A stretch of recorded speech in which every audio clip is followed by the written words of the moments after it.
Par radošām industrijām jūs paši redzat, cik dažādi var runāt. Ir teorija, man vairāk tāda praktiska pieeja, jo es pati esmu no radošajām industrijām.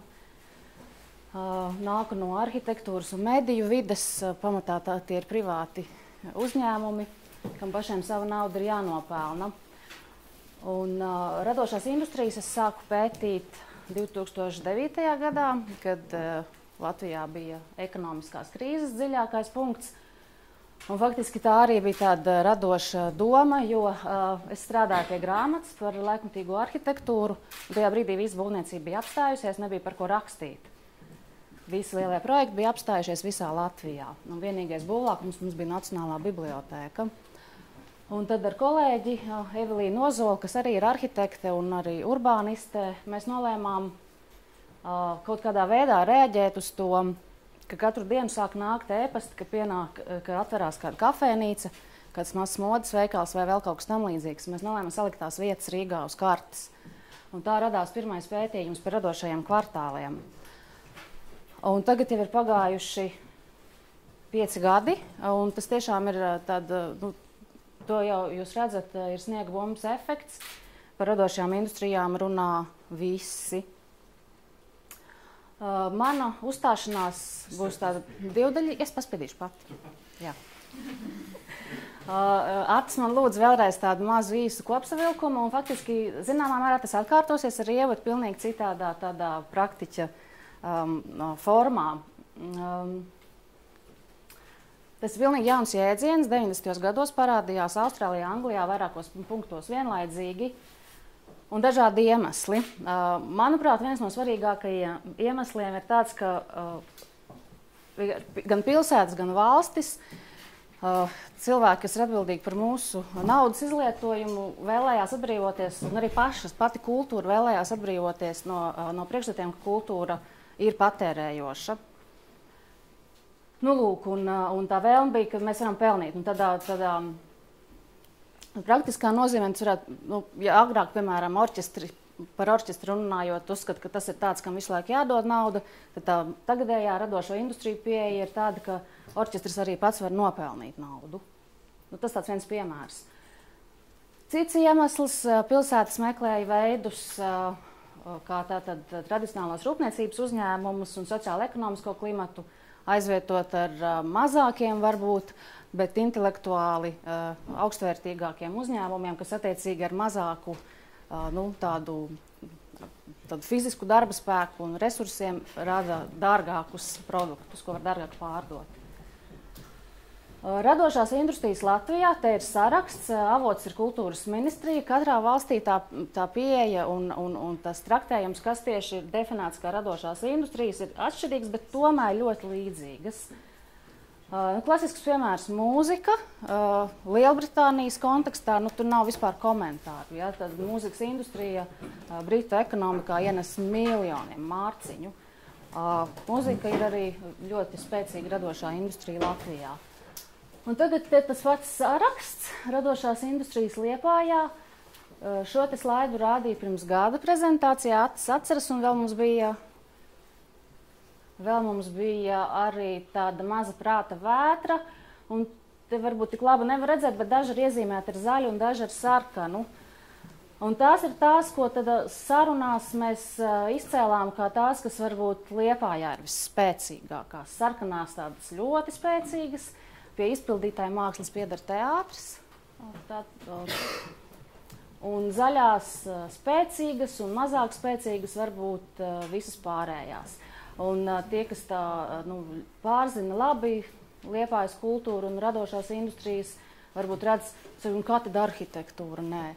Bet, ja mēs skatāmies vēsturē, kad 80. gados un vēl ap 2000. gadiem, kad bija liela tāda arhitektūras aktivitāte, tad bija ļoti daudz arhitektu biroju Liepājā, kurus zināja visā Latvijā. Tad, tagad kā kritiķis es vēroju, ka gan nekas nenotiek. Un tāpēc tā industrija varbūt nav tik spēcīga mūsdienās. Un interesanti radošo industriju izglītība Liepājā. Te ir ļoti daudz iespējas izglītoties, kas ir radošām pilsētām ļoti svarīgi.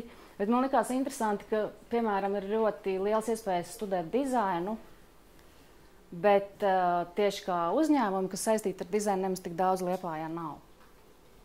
Ja, nu, tā var paskatīties. Ir tās krāsas, kas ļoti sakrīt, vai arī, piemēram, ir mākslas izglītība, liels iespējas gan vidusskolas izglītības līmenī, gan augstākās izglītības līmenī, bet varbūt nav tādu, nu, tā ekonomiskā atdeve no vizuālās mākslas pēc studijām arī nav vērojama. Tad pie šitā mēs varam strīdēties un diskutēt. Nu jā, kā jau es sākumā teicu, ir diezgan daudz teoriju un viedokļu par radošajām industrijām, bet ir jāsaprot, ka radošajās industrijās visu laiku viss mainās, un tāpēc tas ierosinājums vienmēr ir būt ļoti elastīgiem. Ļoti svarīgs aspekts ir radošās industrijas un vieta. Un, ja mēs runājam konkrēti par Liepāju, tad tas vēl jau vairāk ir svarīgi. Un mūsdienās 21. gadsimtā, kas ļoti atšķirās no tiem 90. gadiem, kad par radošajām industrijām sāka vispār runāt, bet tagad ar tehnoloģiju un interneta attīstību radīt mēs varam absolūti jebkurā vietā. Un jūs redzējāt, Valdemārs Dūdums teica, ka viņš nodarbojās ar savu biznesu Sārnatē. Sārnatē droši vien nav pat skolas. Tad, kad viņam izaugs bērns līdz skolas vecumam, tad viņam būs jāizvēlās tā pilsēta, ja, kur viņš dzīvos. Tad radīt var jebkurā vietā, bet cilvēki vienmēr dos priekšroku tai vietai, kur viņi jūtas labi, gan emocionāli, privāti, gan arī, kur, protams, viņi var realizēt savas ieceres. Un te ir daži aspekti, kādas tad ir radošām industrijām draudzīgas pilsētas. Pirmkārt, tātad savienojums ar plašāku reģionu, vai tā būtu galvaspilsēta, vai tālāk jau tad pasaule. Radoša pilsēta, protams, ir staigājama, izbraucama ar velo un visādi citādi pievilcīga tieši gājējiem un sabiedriskā transporta lietotājiem. Atbalsta mazo biznesu, ir tehnoloģiski attīstīta, un te ir, jūs redzat, visus tos piemērus, laikam viss neredz, man ir jānosauc, bet ir ieinteresēta speciālistu piesaistīšanā. Piemēram, Cēsu piemērs, ja, Juris Žagars visās konferencēs vairākās viņa redzējis vienmēr saka nē lokālu patriotismam. Un ar to tas nebūtu nenozīmē, ka mēs nelepojamies ar savu pilsētu vai savu skolu vai savu darba vietu. Šeit vairāk tiek domāts tas, ka ja mēs gribam radīt augstvērtīgu mākslu, piemēram, kādu koncertu pārsteidzošu un satriecošu, mēs aicinām vislabāko mākslinieku, ko mēs varam atļauties vai ko resursi mums atļauj. Nevis kādu tikai tāpēc, ka viņš ir no Cēsīm vai no Liepājas vai no Jelgavas vai no Rīgas. Un, protams, ka radošām industrijām draudzīga pilsēta ir tāda, kas piedāvā kaut vai nelielu, bet konsekventu atbalstu. Un tās atbalsta formas ir ļoti, ļoti dažādas. Un, piemēram, Liepājā ir divi jau pietiekoši sen iztenotas grantu formas, gan kultūras granti, gan arī atbalsts mazajiem uzņēmējiem. Un, ja mēs skatāmies Liepājas kontekstā, nu šeit visas tās komponentes ir, atliek tikai viņas vēl vairāk attīstīt. Un, protams, ka radošo industriju pilsētā ir arī tādas lietas, kas it kā tieši nav saistītas ar pašām radošajām industrijām. Tā ir pievilcīga arhitektūra, un šeit der arī visādi nestandarta risinājumi, piemēram, bijušās rūpniecības būves un kaut kādas tādas ēkas, kuras varbūt liekas nepiemērotas, lai tur kaut kas notiktu, bet radošiem cilvēkiem patīk šādas ēkas, patīk industriāla arhitektūra. Viņi pacieš, Rīgā VF gadījums, viņi pacieš arī telpas bez apkuras. Un, tā kā jums jāsaprot, ka radošās industrijas savā ziņā ir ļoti pieticīgas, un viņām ir diezgan viegli palīdzēt. Un, protams, ka radošo industriju pilsētā un tādā radošām industrijām draudzīgām pilsētām plaukst un zeļ mazais biznes. Tā ir dažādas mazās kafejnīcas, beķerejas, brūzīši un tāpat tās iespējas sportot un dzīvot veselīgi un tā tālāk. Un tā ir tādas mazas lietiņas, ko ir ļoti viegli atbalstīt. Piemēram, mēs Rīgas kontekstā par to ļoti daudz runājām. Mēs arī intervējām radošos uzņēmējus un jautājām, ko viņi grib. Ziniet, neviens neprasa naudu, neviens. Visi grib tādu elementāru palīdzību, lai, piemēram, neuzliek sodu. Tad, kad mums Rīgā bija tāds gadījums, ka cilvēki bija iesējuši zāli, jo Rīgā mums Ušakovs nekopja kokus, un tur paliek arvien mazāk, un tad bija meitenes iesējuši zāli uz celiņu, un viņas tajā pašā dienā sodīja. jo bija viņas apvilkušas ap kokiem, tur tādu kaut kādu lenti, ja, lai nemīdās cilvēki. Tādas lietas. Un tās nav galīgi saistītas ar finansējumu. Un jauki, ja radošo industriju pilsētā ir kāda tāda kultūras bāka, vārdu vistiešākajā nozīmē kāda ēka, kas gaiši mirdz, kas piedāvā iespējas cilvēkiem pulcēties, atnākt un justies, pat ja viņi nelieto kaut kādus tos pakalpojumus, ko šī ēka piedāvā, bet justies emocionālā komfortā. Liepājā, protams, ļoti liels cerības ir uz koncertu zāli Lielais dzintars. Tad šī kultūras bāka arī jau top. Tad vēlreiz radīt var jebkurā vietā, jo pārdot var visai pasaulē. Viens no tādiem elementārākajiem piemēriem, protams, ir interneta veikals tiem, kas rada produktus. Tādējādi Liepāja konkurē nevis, piemēram, ar Ventspili, kas ir tāds it kā tāda tradicionālā tāda pilsēta, ar ko Liepāja, tā varētu likties, ka Liepāja konkurē, bet ar Tallinu, Cēsīm, Daugavpili, Berlīnu un pat tādiem, kā mēs dzirdējām jau Valdemāra replikā, ka tiešām arī, izklausās jocīgi, bet pilsēta par cilvēkiem konkurē arī ar tādām pavisam nomaļām vietām, kur it kā nekas nenotiek. Bet tikai tāpēc, ka ir šīs tehnoloģijas tik attīstītas, varbūt nav nemaz tik svarīgi būt arī lielā pilsētā. Un tas ir tāds, ar ko jārēķinās lielajām pilsētām.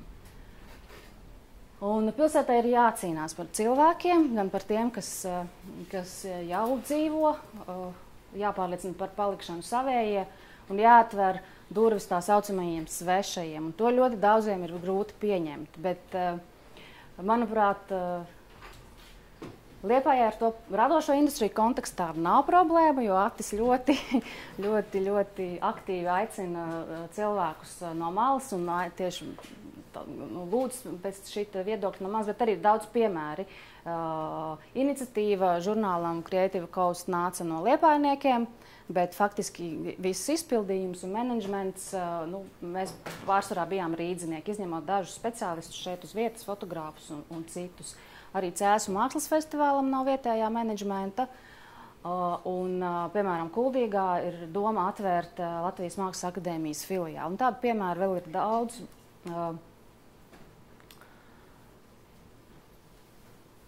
Tad tā ideālā pilsēta sniedz brīvību radīt. Tas nav nekas tāds sarežģīts, nekas sarežģīts nav jādara. Un, protams, ka, ja šādi apstākļi ir, tad var radīt šos labos pakalpojumus un produktus, ko var pārdot visai pasaulē. Un daži secinājumi pēc žurnāla.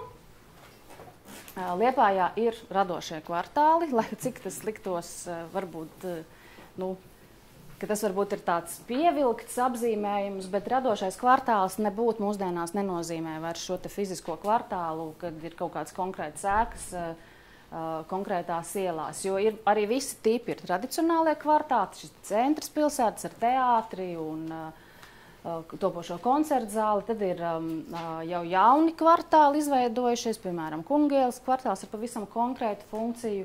Tad ir šis potenciālais Dārza ielas kvartāls, kas varētu būt tas jaunais, tas cilvēku pievilinātājs, kura dēļ, teiksim, ja tur būtu kādas telpas pieejamas par atvieglotu vīras maksu un tam līdzīgi, vai tur vēl kādas, Jānis droši vien par to vairāk stāstīs, tas būtu tas iemesls, kāpēc cilvēki paliktu un brauktu uz Liepāju dzīvot. Te ir arī nomalas, kas radošajām industrijām ir interesantas. Un arī tie saucamie kvartāli virtuālajā vidē, jo nav noslēpums, ka ļoti daudzas lietas notiek mūsdienās sociālajās tīklos vai kaut kādās citās tādās formās, kā piemēram klasteris, kas faktiski ir tāds diskusiju klubs, kas satiekās vai no ar e-pastiem, vai tā kā šeit, katru reizi citā vietā. Un tad tās spēcīgās radošās industrijas, kas Liepājā ir noteikti mūzika, un mūzikā tāds viens pozitīvais elements ir, ka ir notikusi tā pārorientēšanās no roka uz klasisko mūziku un uz tādu jauno mūziku. Tad, protams, ienāk jaunais spēlētājs Lielais dzintars, tas ir arī ļoti būtiski mūzikas industrijai. ļoti labas izglītības iespējas un ļoti daudz dažādas skatuves ir. Ja tā tad ne tikai šis te lielais dzintars, bet vairākas citas koncertu vietas un arī underground koncertu vietas un tādas pilnīgi ad hoc, ja, ka kaut kur kaut kāda koncerts tiek rīkot. Arī šeit, man liekas, notiek koncerti, vai ne? Jā, kur ir skatu. Nu tā kā mūzikas industrija šeit ir ļoti spēcīga un to vajag turpināt arī turēt tajā līmenī. Tradicionālā kultūra un mantojums, ja citur varbūt liekas, ka viņi ir, ka šī ir industrija, ko grūti pārdot, tad, manuprāt, Liepājā arī gan Kungu ielas kvartālā, gan Amatnieku mājā tur ļoti tāda biznesīga pieeja. Viņi ir ļoti atvērti, labprāt uzņem turistus, un pēc visas spriežot, cik mēs runājām ar cilvēkiem, pietiekami pašpietiekami. Nu, un, protams, šeit ir ļoti daudz tradīcijām bagāta kolektīva un pievilcīga arhitektūra. Tad milzīga niša, es viņus visus sametu vienā, bet tie jaunie mēdīji, informācijas tehnoloģijas, reklāma un video. Liels potenciāls Liepājā, gan tāpēc, ka ir izglītības programma Liepājas universitātē dažādas, ne tikai šī jauno mēdīju programma, bet arī informācijas tehnoloģiju programmas un programmas datorgrafiķiem un tā tālāk. Ir samērā liels profesionāļu tīkls, ko mēs redzam arī šeit. Ja mums ir 1, 2, 3 kameras, kas filmē, un faktiski visas konferences, kas šeit notiek, arī iztiek ar vietējiem resursiem, nav jāņem speciālisti no malas. Šī ir nozara, kurai ir liels ambīcijas, un būtu arī viņiem jāpalīdz tās realizēt, un ir pašiniciatīva, kas ir ļoti, ļoti svarīgi. Un ļoti labs piemērs šeit pašiniciatīvai, ambīcijām un visam pārējiem ir nesen notikusi konference. Man vislielākais pārsteigums bija, ka konferencē bija tik daudz rīdzinieku. Kas var būt labāks Liepājai, kā atvilkt rīdzinieks, paņemt no viņiem naudu. Viņi pēc tam vēl šeit paliek pa nakti, otrā dienā staigā pa mazajiem veikaliem un kafejnīcām. Ja? Brīnišķīgs piemērs. Tāds ļoti tipisks radošo industriju piemērs, kur netiek radīts produkts, bet kur produkts nav taustāms, ja tā nav kaut kāda manta, tā nav broša, tās nav kurpes vai ritenis, bet tā tad konference. Un tad daži tādi, varbūt, ar kuriem ir jāstrādā radošās industrijas, piemēram, dizains, ļoti labas izglītības iespējas, ir laba bāze, tradicionālās mākslas bāze, ambīcijas, bet ir ļoti maz produktu dizaina uzņēmumu. Ļoti tiešām maz, ko jūs pazīstat, ir lāči mazie un ir riteņi, bet nav tādas augstas pievienotās vērtības produktu. Kas ir labi, ir ļoti daudz mazās ražotnes, inovatīvi ar pašiniciatīvu apveltīti uzņēmumi. Šie ir tie, kas bija apskatīti žurnālā. Un ir ļoti labi, ka šie mazie uzņēmumi, ka viņi joprojām paliek pilsētā, ka tie nav kaut kur tālu un ka pilsēta paliek tukša tikai tāpēc, ka cilvēki uzņēmēji izvēlās celt rūpnīcas kaut kur ārpusē. Un šeit arī ir tāda saikne ar to iepriekšēju ar to dizainu. Nav tās sinerģijas tieši ar dizaineriem. Un tāpēc tā 3 svarīgi padomi, viņi varētu būt 12, 18 un 16, bet 3, kas likās ļoti būtiski. Radošajās industrijās pats svarīgākais ir sadarbība. Ir jāiemācās sadarboties.